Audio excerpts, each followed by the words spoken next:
اسی لیے گھوڑا چلنے سے یا چارہ کھانے سے رکا ہو تو اسے کہتے ہیں فرسن صائمن، یعنی رکی ہوئی ہوا، صوم۔ تو اصطلاحاً شریعت کی اصطلاح میں روزہ کھانے پینے اور جائز جنسی تعلقات سے صبح صادق سے لے کر غروب آفتاب تک رکے رہنے کا نام ہے۔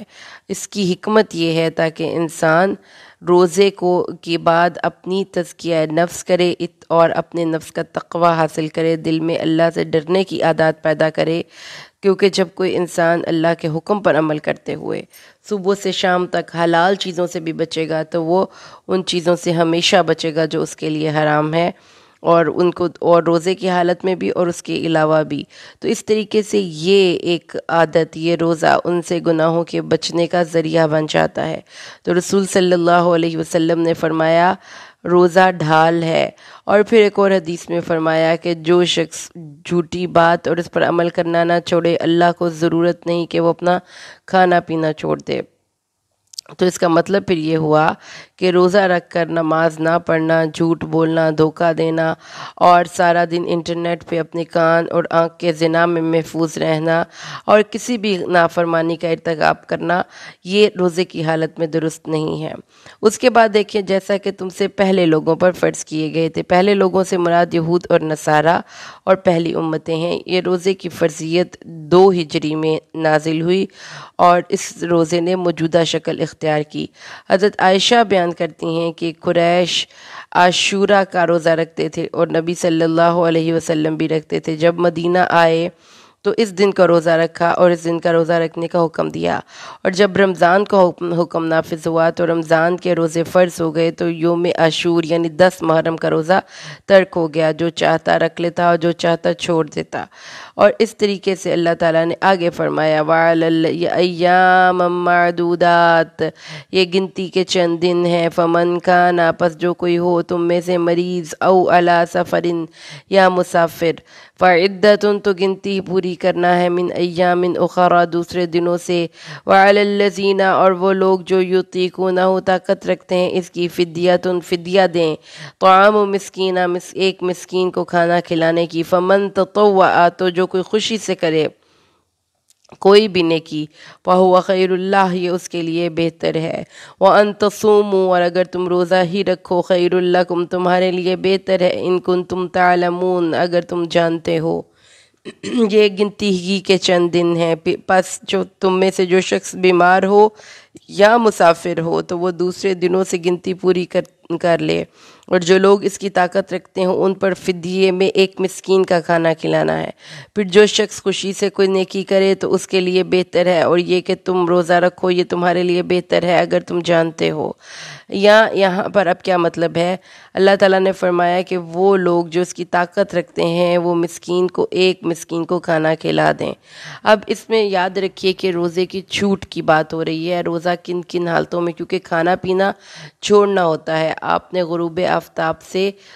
طلوع آفتاب سے غروب آفتاب تک کھانا پینا اور اس طرح کی چیزوں سے رکنا ہوتا ہے۔ تو اللہ تعالیٰ نے پھر وہاں پر ایگزیمپشن دے دی، وہ مریض جو کہ مستقل مریض ہیں وہ جو وقتی مریض ہیں وہ دونوں اس حکم میں جائیں گے کہ ان پر روزے کی چھوٹ ہے، اور روزہ چھوڑ لینے کے بعد ایک مسکین کو کھانا کھلانا ہے۔ اگر کوئی مریض ایسا ہے جو کہ جس کے صحت یابی کا کوئی چانس نہیں تو یہ اس کے روزے کا کفارہ ہو جائے گا، یہ اس کے روزے کا فدیہ ہو جائے گا۔ تو وَعَلَى الَّذِينَ يُطِيقُونَهُ فِدْيَةٌ طَعَامُ مسکین، اس کی 2 تفسیریں آئی ہیں۔ سلمہ بن اکوع بیان کرتے ہیں جب یہ آیت نازل ہوئی وَعَلَى الَّذِينَ يُطِيقُونَهُ، تو جو چاہتا کہ روزہ نہ رکھے اور فدیہ دے لے تو وہ ایسا کر لیتا، یہاں تک کہ اس سے اگلی آیت اتری جو کہ اس کے بعد ہے، جس کے بعد ہر وہ شخص جو عاقل ہے، بالغ ہے، مقیم ہے، مسافر نہیں ہے، اس پر روزہ فرض ہے اور وہ روزہ بلا عذر نہیں چھوڑ سکتا۔ اور یہ جو تھا نا یہ سٹارٹ میں، تو یہ ایک طریقہ کار ہوتا ہے ایجوکیشن سائیکالوجی کا، کیونکہ شروع میں مسلمانوں کو روزے کی عادت نہیں تھی، اس لیے انہیں عادت دینے کے لیے یہ رعایت دی گئی کہ جو چاہے روزہ رکھ لے اور جو چاہے چھوڑ دے اور فدیہ دے دے۔ بعد میں دوسری آیت سے یہ آیت منسوخ ہو گئی۔ اس کے بعد اللہ تبارک و تعالیٰ نے، جیسا کہ آپ نے پڑھا ہے کہ ہمارے پیارے نبی صلی اللہ علیہ وآلہ وسلم نے رمضان کے روزوں کو فرض ہونے سے پہلے ہر مہینے کے 3 روزے رکھتے تھے اور یوم عاشور کا روزہ رکھتے تھے، ٹھیک ہے۔ لیکن اس کے بعد جب رمضان کے روزے فرض ہو گئے تو اس کے بعد اللہ تبارک و تعالیٰ ان کے نبی صلی اللہ علیہ وآلہ وسلم نے پھر رمضان کے روزے رکھے اور باقیوں کی رخصت دے دی۔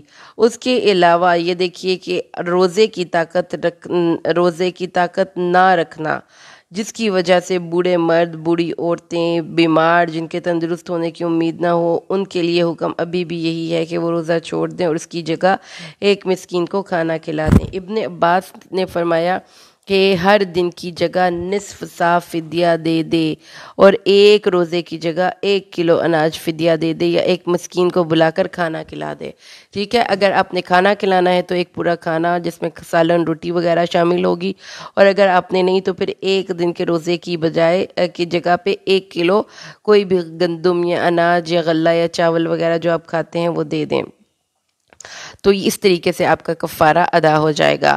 آیت نمبر 185، شہر مہینہ رمضان، رمضان کا، الذی وہ ہے جس میں کہ انزل فیہ القرآن، اس میں قرآن اول نازل کیا گیا، ہدن ہدایت ہے، للناس لوگوں کے لیے، وبینات اور روشن دلیلیں ہیں، من الہدا ہدایت سے، والفرقان اور فرقان یعنی حق اور باطل میں فرق کرنے والی بھی یہ کتاب ہے۔ ومن شہد، پس جو کوئی موجود ہو، حاضر ہو اس مہینے میں، فلیصم تو اسے چاہیے کہ پورے ماہ کے روزے رکھے، وما کانا اور جو کوئی ہو مریض، او یا علی ہو سفر میں، فعدتن تو گنتی پوری کرے، من ایام اخر دوسرے دنوں سے، یرید اللہ کا ارادہ یہ ہے کہ تمہارے لیے آسانی پیدا کرے، ولا یرید اور نہیں چاہتا وہ بکم العسر تمہارے لیے تنگی پیدا کرنا، ولتکملوا اور تاکہ تم پوری کرو، عدت گنتی، ولتکبروا اللہ اور تاکہ تم اللہ کی بڑائی کرو، علی اوپر اس کے، ما ہداکم جو اس نے تمہیں ہدایت دی، ولعلکم اور تاکہ تم تشکرون شکر کرو۔ رمضان کا مہینہ وہ ہے جس میں قرآن نازل کیا گیا، جو لوگوں کے لیے سراسر ہدایت ہے، اور ہدایت اور حق و باطل میں فرق کی واضح دلیلیں ہیں۔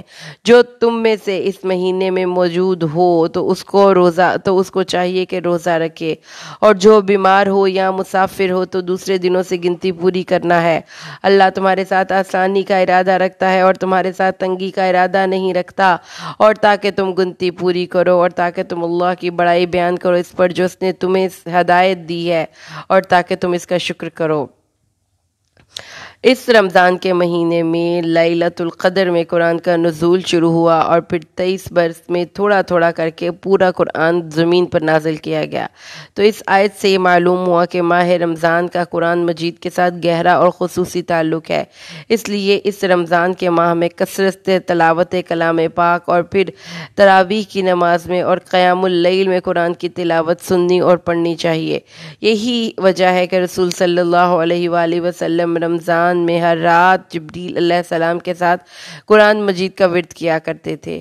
صحابہ کرام اور دوسرے سلف صالحین کے عمل سے بھی یہی چیز سمجھ آئی ہے کہ وہ رمضان کے دنوں میں خاص طور پر قرآن پاک عبادات کا اہتمام تو کرتے تھے، لیکن اس کے ساتھ خاص طور پر قرآن کی تلاوت کا اور اس کے معنی کو سمجھنے کا اہتمام کرتے تھے۔ ابو ہریرہ بیان کرتے ہیں رسول صلی اللہ علیہ وآلہ وسلم نے فرمایا، جس شخص نے ایمان اور ثواب کی نیت کے ساتھ رمضان کا قیام کیا، اس کے پچھلے تمام گناہ معاف کر دیے جاتے ہیں۔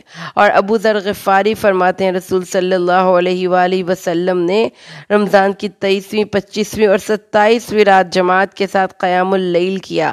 اور سلمہ بیان فرماتے ہیں حضرت عائشہ رضی اللہ تعالیٰ عنہ سے پوچھا، رسول صلی اللہ علیہ وآلہ وسلم رمضان کی نماز کس طرح ادا کرتے تھے؟ تو انہوں نے فرمایا کہ آپ رمضان ہو یا غیر رمضان 11 رکعتوں سے زیادہ نماز نہیں ادا کرتے تھے قیام اللیل میں۔ اور اس کے بعد حضرت عمر نے ایکچولی رسول پاک صلی اللہ علیہ وآلہ وسلم کے دور میں قیام اللیل یا تراویح کا اہتمام نہیں تھا. یہ اہتمام حضرت عمر رضی اللہ تعالیٰ عنہ نے کیا کہ تمام لوگوں کو ایک امام کے پیچھے جمع کر دیا، اور اس طرح انہوں نے ابی بن کعب اور تمیم داری کو حکم دیا کہ وہ لوگوں کو 11 رکعت کی امامت کروا کر قیام اللیل فرمائیں. اس کے بعد رسول صلی اللہ علیہ وآلہ وسلم نے ہمیں جو کچھ اس کے احکامات ہیں وہ ہم ذرا اسٹڈی کر لیں. جی تو اللہ تعالیٰ نے سب سے پہلے تو اس میں رمضان میں قرآن کے نزول کی اینیورسری کو بتایا کہ اسی میں قرآن نازل ہونا شروع ہوا. تو ہر سال ہمیں جب رمضان آتا ہے تو ہمیں یہ خوشی بھی ہونی چاہیے کہ اس رمضان کے مہینے میں اللہ تبارک و تعالیٰ نے قرآن کا نزول کا آغاز ہوا تھا. اس کے بعد اللہ تعالیٰ نے فرمایا کہ اللہ تم سے تنگی، اور اللہ تعالیٰ نے پھر روزوں کی رخصت دے دی. جیسا کہ ہم نے پڑھا ہے کہ مریضہ وہ حائضہ عورت بھی مریضہ کے حکم میں جاتی ہے، وہ روزہ نہیں رکھے گی. نفاس والی عورت بھی مریضہ کے حکم میں جاتی ہے، وہ روزہ نہیں رکھے گی. دودھ پلانے والی عورت اگر چاہے تو روزہ چھوڑ سکتی ہے، اگر چاہے تو رکھ سکتی ہے، لیکن حائضہ عورت کے لیے بالکل قطعی ممانعت ہے، وہ روزہ نہیں رکھ سکتی. اس کے بعد اللہ تعالیٰ نے فرمایا ان احکامات، اور وہ مسافر جو اپنے گھر سے سفر کے لیے نکل گیا اس کو بھی چھوٹ ہے کہ چاہے تو وہ روزہ چھوڑ دے، چاہے تو وہ رکھ لے. اللہ تعالیٰ نے فرمایا کہ یہ ارادہ ہے اللہ تعالیٰ کا تمہارے ساتھ آسانی کا اور مشکل کا ارادہ نہیں ہے، اس لیے اللہ تعالیٰ نے تم پر یہ مشکل احکامات کا بوجھ ہٹا دیا. اور مقصد یہ ہے کہ تم اپنے روزوں کی گنتی پوری کرو، یعنی کہ اگر 29 ہے تو 29 روزے پورے ہونے چاہیے، اور 30 ہیں تو 30 روزے پورے ہونے چاہیے، اور یہی 30 روزے پورے سال میں ایک مسلمان پر فرض ہیں. باقی جتنے بھی دوسرے روزے ہیں وہ نوافل میں جائیں گے. وَإِذَا، اور جب سآلہ کا سوال کرتے ہیں تجھ سے عبادی میرے بندے، عنی میرے بارے میں، فإنی تو بے شک میں، قریب بہت قریب ہوں، اجیب میں جواب دیتا ہوں، دعوتا دعا کرنے والے کی دعا کا، اذا دعانی جب وہ مجھ سے دعا کرتے ہیں، فَلْيَسْتَجِيبُوا تو چاہیے کہ وہ قبول کریں مجھے، وَلْيُؤْمِنُوا بِي اور میرے ساتھ ایمان لائیں، لَعَلَّهُمْ يَرْشُدُونَ تاکہ وہ ہدایت پا سکیں. جب میرے بندے تجھ سے میرے بارے میں سوال کریں تو انہیں کہہ دو کہ بے شک میں قریب ہوں، میں پکارنے والے کی پکار کا جواب دیتا ہوں جب وہ مجھے پکارتا ہے. تو لازم ہے کہ وہ میری بات مانیں اور مجھ پر ایمان لائیں تاکہ وہ ہدایت کے راستے کو اختیار کر سکیں. تو پہلے قرآن کا اور اب دعا کا. تو رمضان کے مہینے کا مہینہ قرآن کی تلاوت کا مہینہ ہے، رمضان کا مہینہ دعا کا مہینہ ہے، اور ماہ رمضان میں خصوصیت روزے کی حالت میں دعا کی قبولیت کا خاص وقت ہے. اور رسول پاک صلی اللہ علیہ وآلہ وسلم نے فرمایا کہ روزے دار کے لیے افطار کے وقت کی ایک دعا قبول کی جانے والی ہے جو کبھی رد نہیں ہوتی. تو اس طرح اللہ تعالیٰ نے اپنے بندوں کا خاص کرم نوازی اور رحمت کرتے ہوئے ان کو خطاب فرمایا کہ میرے بندے. اور پھر اس کے بعد اللہ تعالیٰ نے ان کو ترغیب دلائی کہ دعا مانگا کریں، کیونکہ جو بھی دعا آپ مانگتے ہیں وہ either of the تین میں سے کسی ایک حالت میں تو ضرور ہی پوری ہوتی ہے. یا تو آپ کو وہ چیز مل جاتی ہے یا اس سے بہتر مل جاتی ہے، اور اگر وہ دونوں ہی نہیں ملتی تو وہ آخرت کے لیے ثواب بن کر ذخیرہ ہو جاتی ہے. تو اللہ تعالیٰ نے فرمایا کہ ان کو چاہیے کہ میری بات کا جواب دیں اور میرے ساتھ ایمان لائیں تاکہ وہ ہدایت کے راستے پر چل پڑیں. اور پھر اللہ نے فرمایا احل لکم حلال کر دیا گیا تمہارے لیے لیلۃ الصیام روزے کی راتوں میں، الرفث بے حجاب ہونا، الی نسائکم اپنی عورتوں سے. کنایتاً بات ہو رہی ہے، یعنی کہ عورت کے ساتھ جنسی تعلقات قائم کیے جا سکتے ہیں. یہاں پر وہ روزے، پہلے تو روزے کی فرضیت کی آیت ہے، اب یہاں پہ روزے کے احکامات کی ماڈیفیکیشن کی بات ہے. پہلے جب مسلمانوں کو روزے فرض کیے گئے تھے تو وہ روزہ صرف کب تک کھا پی سکتے تھے؟ مغرب کے بعد، جب تک وہ جاگ رہے ہیں. جو ہی وہ سو جاتے تھے ان کا روزہ پھر سے شروع ہو جاتا تھا، اگرچہ کہ انہوں نے کچھ کھایا ہوا ہے کہ نہیں کھایا ہوا. تو اور دوسری چیز یہ کہ ان کے ساتھ جو ایک جنس کی ایک پابندی تھی وہ بھی شروع ہو جاتی تھی. تو اللہ تعالیٰ نے پھر بتایا کہ اب تم پر یہ پابندی ختم ہے، یعنی جب روزہ نہیں تو تم اپنی بیویوں سے فائدہ اٹھا سکتے ہو۔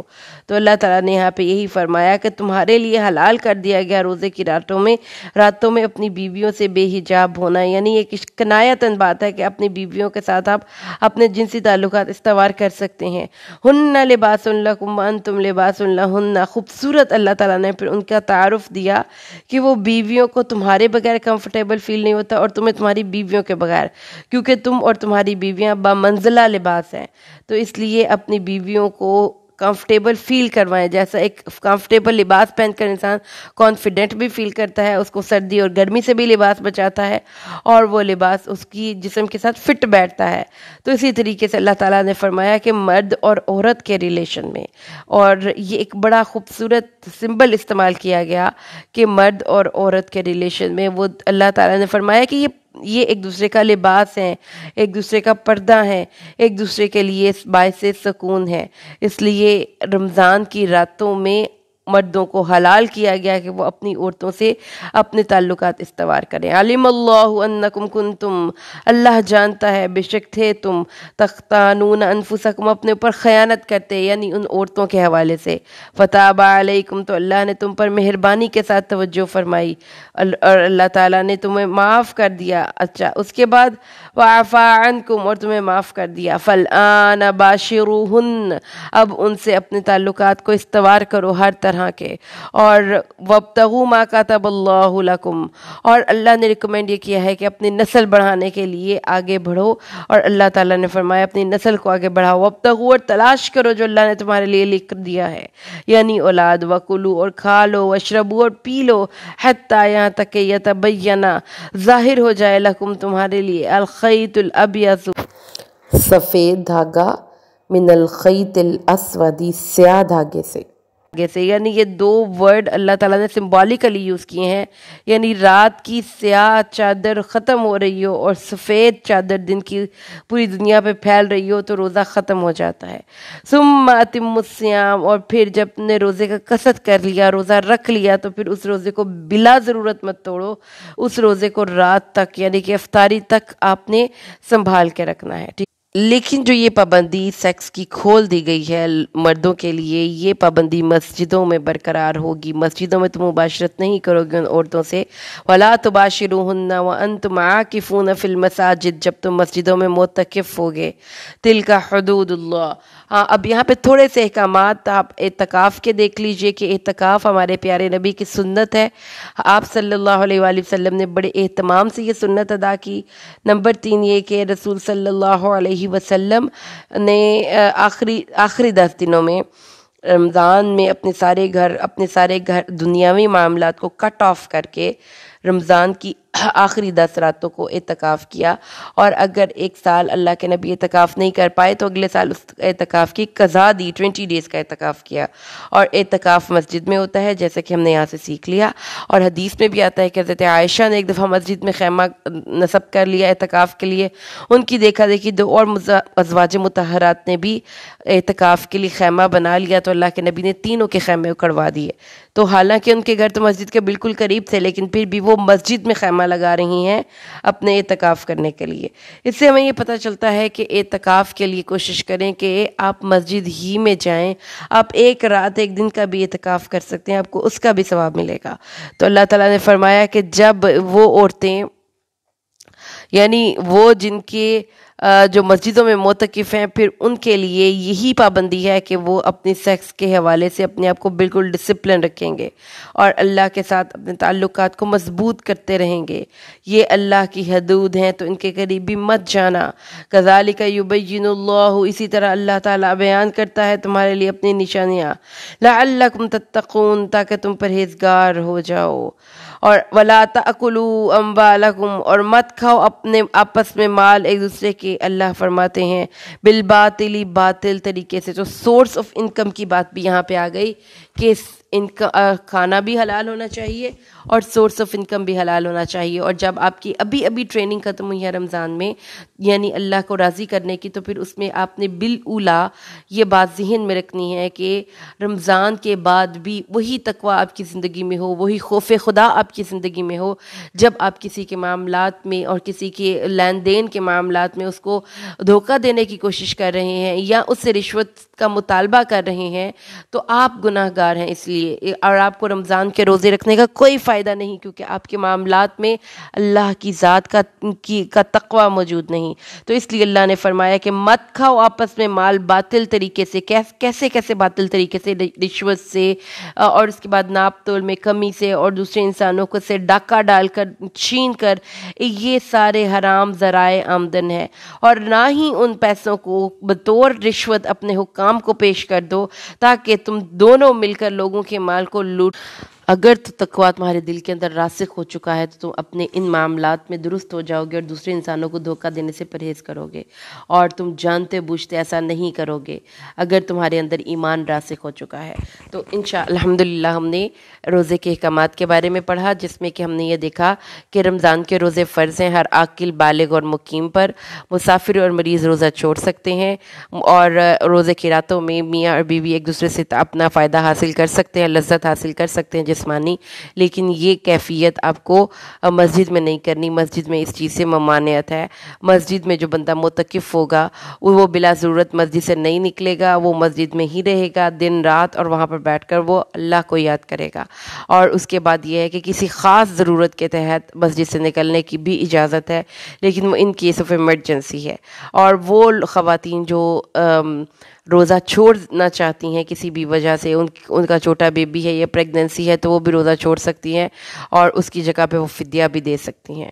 تو یہ تھے روزے کے کم و مسائل. اللہ تعالیٰ نے رمضان کے روزوں کے ساتھ اس کے قرآن اور اپنے دعا کا کنیکشن جوڑا تو یہ بہت ضروری ہے رمضان میں ان دونوں چیزوں کا اہتمام کرنا. اور پھر اس کے بعد اللہ تعالیٰ نے لاسٹ پہ یہ بات کمنٹری کی کہ جب روزہ رکھا ہے تو اس کا اظہار کیسے ہوگا؟ تمہارے عمل سے اور تمہارے عمل کی ٹریننگ سے. اگر تم صحیح طریقے سے اپنی ٹریننگ شو کر سکتے ہو تو اس کا مطلب یہ ہے کہ تم نے روزے سے کچھ حاصل کیا, ورنہ تم نے روزے سے صرف بھوک اور پیاس حاصل کی. اگر تم اپنے منی میٹرز میں اور باقی میٹرز میں اپنی اس ٹیمپٹیشن کو ریزسٹ کرو اور اللہ کی بات کو سب سے اوپر رکھو. انشاءاللہ اگلے لیسن میں ہم اگلے رکوع کے ساتھ حاضر ہوں گے. اس وقت کے لیے اجازت دیجیے. السلام علیکم ورحمۃ اللہ وبرکاتہ.